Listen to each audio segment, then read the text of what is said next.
Welcome back to the Delivering More platform, folks. I'm your host, Ben Alkire. Thank you so much for your continued viewership morning, afternoon, and evening. We appreciate, as always, if you could hit that subscribe button down below. That's going to help us out more you could ever know. I have another fantastic driver spotlight to bring to you folks today. I have a gentleman coming to us from Knoxville, Tennessee, by way of Cleveland, Ohio. He's got the LeBron jersey right behind him.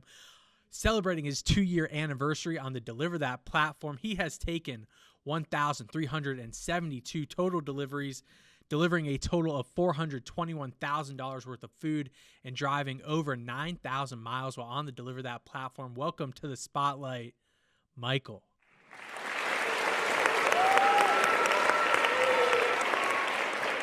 Wow, I didn't know I did that many orders. Does it feel like a lot? I mean, I had your first order taken on November 9th of 2022. So in about a 2-year span, took 1,372 deliveries. That's a lot of deliveries. Yeah. You know, I was always trying to get as many deliveries each day that I could. So I really concentrated on routing myself to get the max.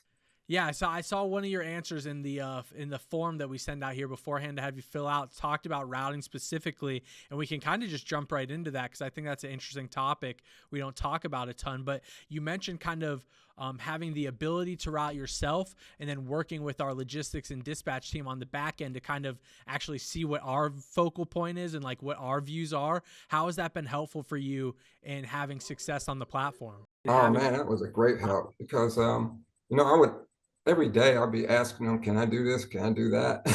And I would give them the times and if I can move this here. And pretty much I got it pretty quick. But there was times that they did some things like move an order back so I could take the other order. And I was like, wow, you can do that? And so I started doing that. And I got more and more orders doing that because they know what they're doing and they know how it can be routed. Just for example, the morning, when I was getting a lot of morning orders, you can't do the same thing on the morning orders that you can do on the lunch orders. So a lot of times you can't move. So I found that out by asking them if I could do this with these 2 orders. And you don't have as much leeway with the morning orders. Yeah. People want those breakfast deliveries when they ask for it for sure. And yeah, you kind of mentioned something interesting. Yeah, we can adjust the pickup times forward, backward, whatever you need. We just can't really adjust the drop-off times. Is kind of the caveat within that whole thing. What about the start within the gig economy? I know you mentioned in the feedback form, you've been active on the DoorDash platform as well as DeliverThat. Was your beginnings always in food delivery? How did you get started in the gig economy? Well, I got started because I got laid off after 20 years with the Children's Hospital. And so, yeah, I signed up for DoorDash and Uber Eats that first year, and they were full. It was during COVID. They were totally full. It wasn't until almost a year later, DoorDash sent me a thing that they had availability. So I signed up and I started with DoorDash, and that was an experience. But I caught on pretty quick.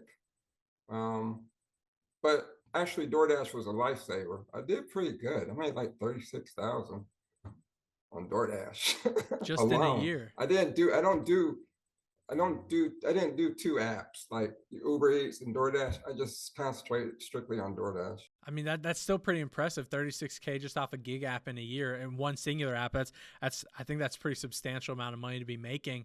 When you just jumped directly in the food delivery space, were you familiar with how it operated? Like, had you used the platforms as a customer, or did you just hop on like, hey, this sounds interesting, I think I know how I could do it? It sounded interesting, and it sounded like, in my situation, it was pretty dire need. It's something I needed to do regardless. I figured I could learn it. I mean, I learned things pretty quick. So,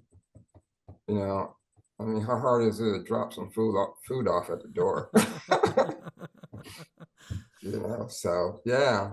Um, the one thing that got me going really, I think I told you that the way I learned about DeliverThat was from UDM. Yeah.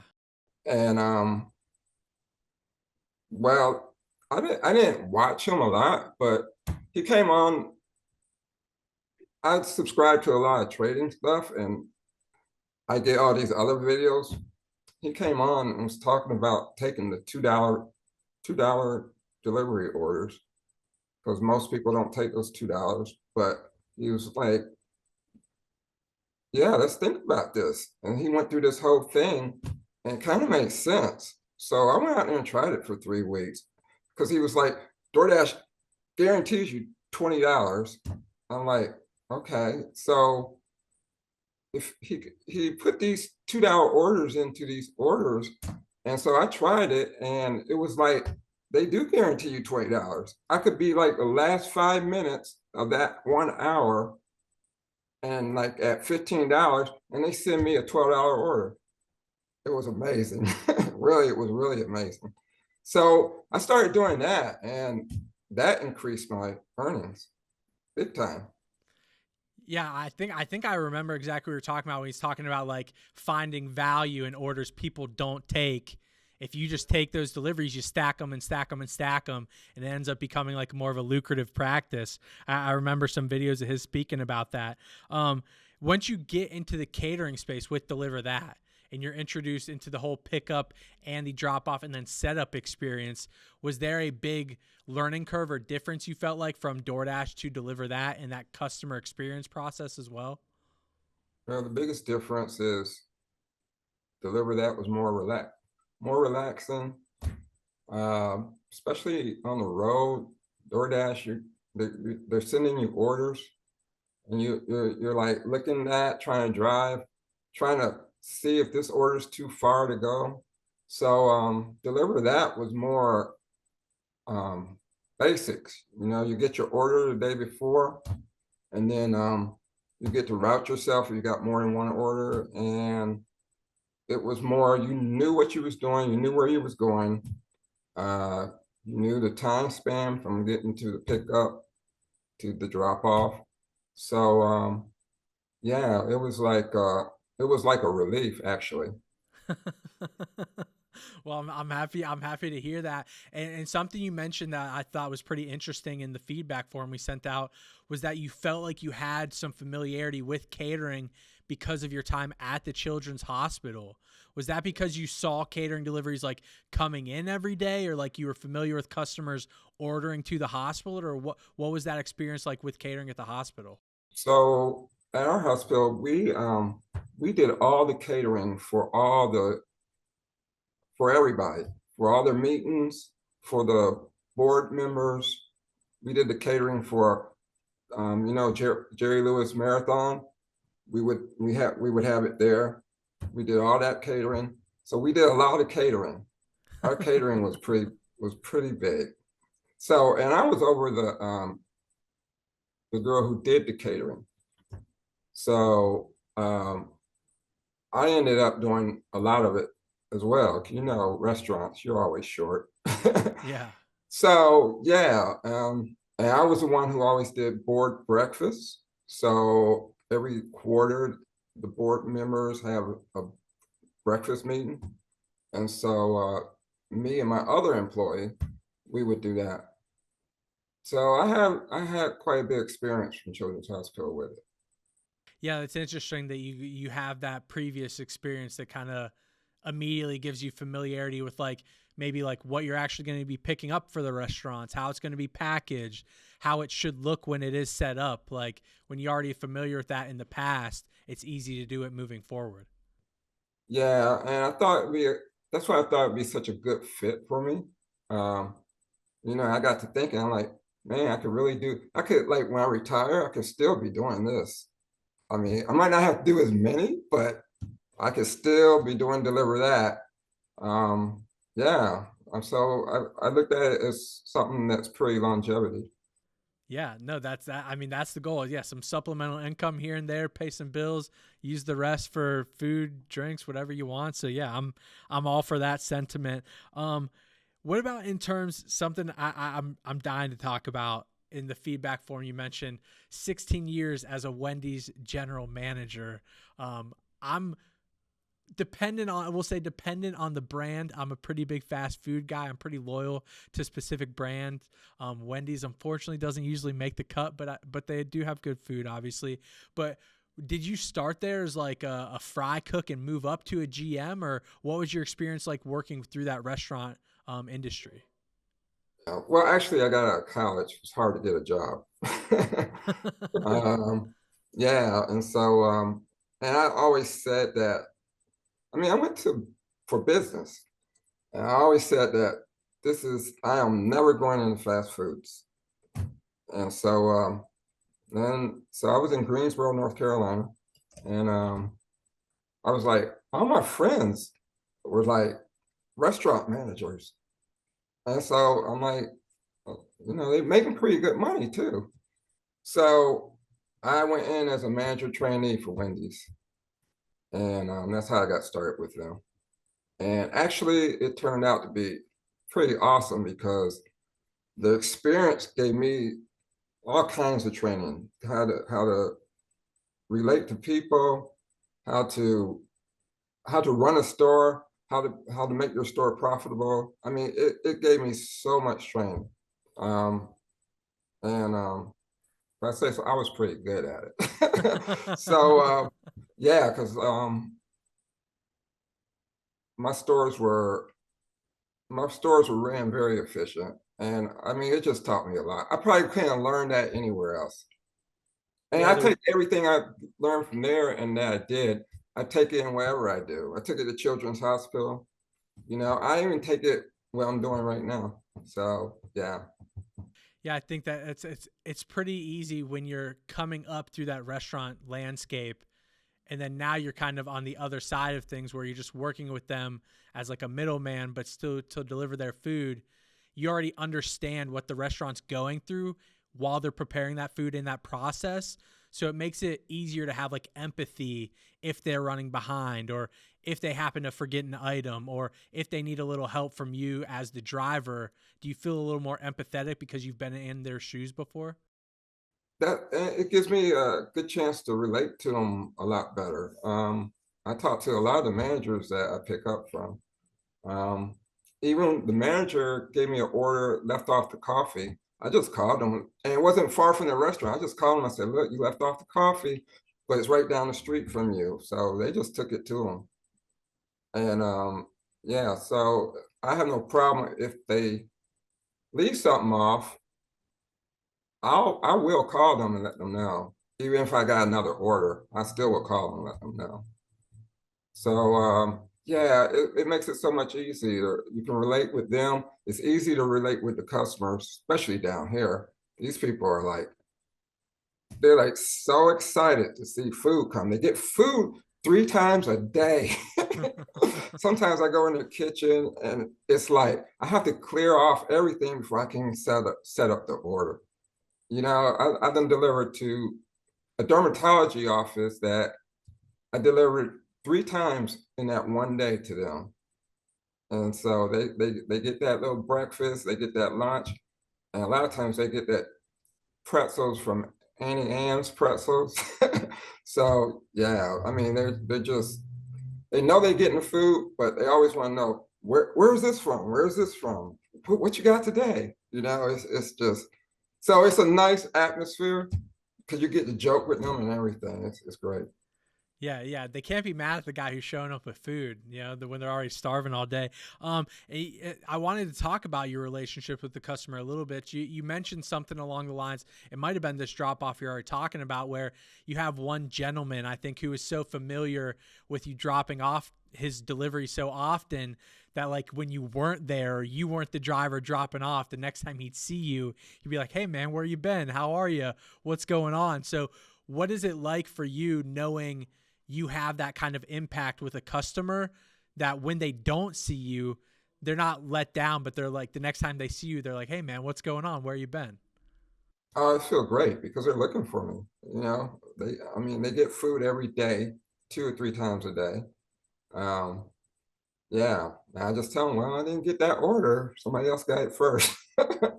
And yeah, but like they tell me, I'm not saying deliver that. It might be like DoorDash. DoorDash does catering too. Yeah, yeah, So they DoorDash get Drive. orders, and I get a lot of complaints from the managers and customers that when they deliver, it's they just sit it there, they don't do a setup, and it's just so they're happy to see when I come because they know it's going to be ready for them when it's time for them to go in there. And so yeah, and also I relate to the sales rep because that's who orders most of the food. So sales reps, and I relate to them really good because I did the purchasing for Children's Hospital. So I dealt with sales reps, and I know how they buy food because I'm on the end where I'm eating the food that they would buy. Right. So I know how it all works. I know how their budget works. And, pretty much I know when they're going to spend the most. It's something to be keyed in on for sure. That's an interesting dynamic. But before we get too far from your Wendy's GM days, I just wanted to ask, do you have a favorite Wendy's menu item of all time? Well, I would have to say spicy chicken and the frosty Which flavor frosty? Chocolate, vanilla? chocolate Okay. Okay. and the spicy chicken. So we would make it like 20 different ways, not for the customer, but for In us. house. Yeah, yeah, yeah, yeah, yeah. What about with the frosty? Are you a fry dipper in the frosty? Sometimes, but not really. And I like to get the large frosty too. Okay. Okay. Really Yeah. indulge. So, especially when I first started, I was poor, so I would go home with. They didn't have a spicy chicken then, so I would go home with a double and a large, well, frosty and a fry. Hell yeah. That's a good way to end the night. So yeah, it was good. That's one thing I've always had meals free my whole work experience. Yeah, yeah. Working Children's at the Hospital restaurant meals and were then the free. hospital, the catering. So that was a big savings over the many years. Yeah, that's a good way to do it too. And I'm a similar way. I grew up in the restaurant industry, so and like when I was down at Ohio University in college, like for the most part, I probably like wouldn't eat all day, but then during my shift at the bar later on, I'd get 50% off or a free food, or like you're sneaking something out of the fryer, so like you're scrounging around to make it by. Yeah, yeah, man. It's actually a lifesaver, especially when you're struggling trying to make it. Yeah, yeah, I feel the same. I understand that for sure. What about so we kind of talked about the restaurants a little bit, but you mentioned some interesting partners I not haven't necessarily heard a lot about in other markets in terms of ones that you enjoyed working with. So could you just take a moment and shout out some of the partners there in Knoxville, Tennessee that you enjoyed delivering for and working with? Yeah, Firebirds Grill, they're awesome. Uh, um, Buddy's Barbecue. Well, I like Buddy's Barbecue because their orders are so easy to do because they put them in their boxes. The the the barbecue comes in these little small pans, so they're easy to set up. They always have the order ready for me. At least most of them. There's one that doesn't, but most of them do. And they're easy to drop off. So that's one. And then Mimi's Restaurant. Um, Me and that manager gets along really well. Oh yeah, yeah. Mimi's. What was the barbecue joint you said? Buddies. Buddy's Barbecue. Buddies and Firebirds. Firebirds, is that Firebirds, what you said? Firebirds, yeah. Hell yeah. Yeah, shout out some joints in Knoxville, Tennessee. I love to hear it.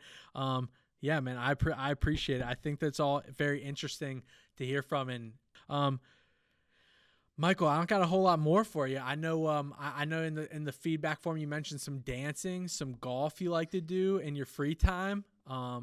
Any what kind of dancing? What's our handicap in the golf course? Like what's that realm of the world like for you? I'll start with the golf first. So I grew up playing golf for junior tournaments, and for the high school. And so, yeah, so at 14, I won the Cleveland Plain Dealer tournament. No way. You know the Cleveland Plain Dealer Yeah, in I know Cleveland? the Plain Dealer, of course. Yeah, I won that tournament at 14. What high school did you go to? Shaker Heights High. Hell yeah. Nice. Okay. Yeah. So, yeah, I played there all 3 years. And yeah, so back then I had a handicap of 3. Jeez. Yeah, so um, since I've been down here, I haven't played a lot. I used to play every now and then, but then when I got laid off, that stopped. Golf's too expensive. Yeah. You got to have some money set aside to be able to get out there every weekend for sure. Yeah, and then the dancing, I just grew up dancing. It's mostly freestyle. Mostly, I like all kinds of music. So I do this thing so back in Cleveland, we did something called a hand dance.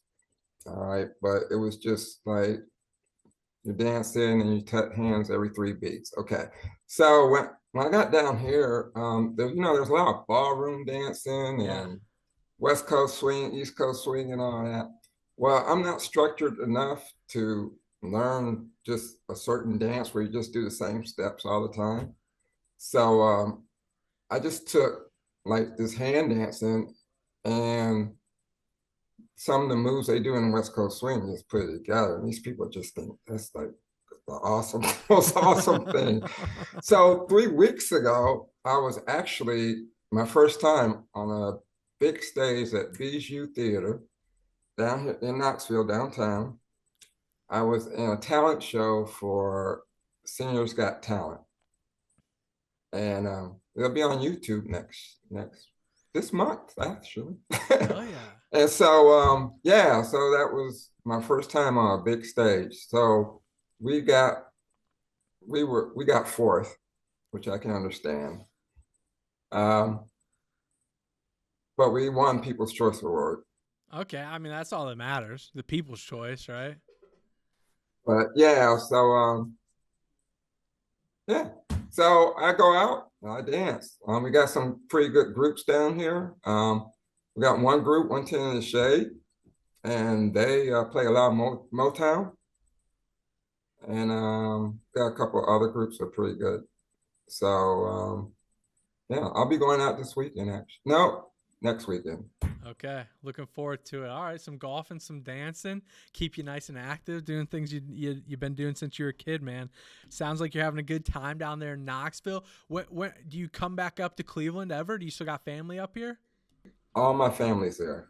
Nice. So I used to go home all the time. When I was in Chattanooga working for Wendy, I would just take a weekend and drive home just for the weekend and drive back. That's how much I missed it. Yeah, so yeah, 'cause Tennessee is quite a difference, especially when I moved here. I first lived in Chattanooga for 14 years. And it was a culture shock.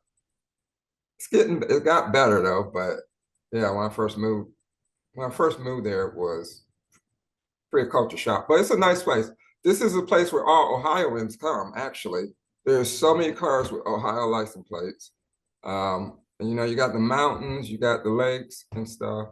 So, I mean, it's a place I would say people come to retire. People from California is moving here because things are so much cheaper. So it's a good place if you're starting out. Prices, you can make it. Yeah, I feel like Knoxville's had a little blow up over the past couple years for sure. But I just want to say, next time you're in Cleveland, we're in Canton, hour south of Cleveland. So come by the office, let us know. We'll get you some gear, get you some bags, let you meet everyone in the office. Go out, grab some lunch, man. I'd love to see you in person. Yeah, I had a junior tournament in Canton. Actually, it was when I went down there to play at Ohio State's golf course. Okay. Oh, yeah, man. All right. Well, I appreciate it, man. If you never need anything, let me know. When you're back in town, come see us. We'd love to have you in office, man. But thank you so much for your time today, and we'll talk to you very soon. Well, I appreciate it. And I appreciate your platform. It really helped me out to get through the times I had to get through. Thanks, man. That's what we're here for. I appreciate you saying that. All right. Well, y'all have a good one.